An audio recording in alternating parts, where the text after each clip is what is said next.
Malayalam big boss season 7 ഇന്നത്തെ morning activity. ഇതുവരെയുള്ള big boss ജീവിതം നോക്കിയിട്ട് നിങ്ങളിൽ ഏറ്റവും നന്നായി ഇൻഫ്ലുവൻസ് ഉണ്ടാക്കിയ ഒരു വ്യക്തിയെയും ഒപ്പം ഇൻഫ്ലുവൻസ് ചെയ്യാൻ താല്പര്യം ഇല്ലാത്തൊരു വ്യക്തിയും ആരാണ് എന്ന് കാരണസഹിതം വ്യക്തമാക്കുക എന്നതായിരുന്നു. ഇതിൽ ആര്യൻ ഒട്ടും ഇൻഫ്ലുവൻസ് ചെയ്യാൻ താല്പര്യമില്ല എന്ന് പറഞ്ഞ് മെൻഷൻ ചെയ്തത് അനീഷിനെയാണ്. ഒപ്പം അദ്ദേഹം ഈ വീട്ടിലെ ഒരു കീടാണു കൂടിയാണ് എന്നുകൂടി പറയുകയുണ്ടായി. ടാസ്കിൻ്റെ കാര്യത്തിൽ അനീഷ് നന്നായി കളിക്കുന്നുണ്ട്. ആര്യനായാലും ഗെയിംസിലെല്ലാം തന്നെ നല്ല ആക്റ്റീവാണ്.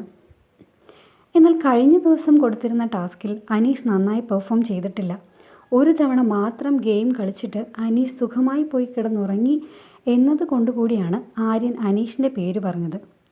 നിങ്ങൾ ഈ അഭിപ്രായത്തോട് യോജിക്കുന്നുണ്ടോ? നിങ്ങളുടെ അഭിപ്രായം എന്തായാലും കമൻറ്റിലൂടെ അറിയിക്കുക. BB7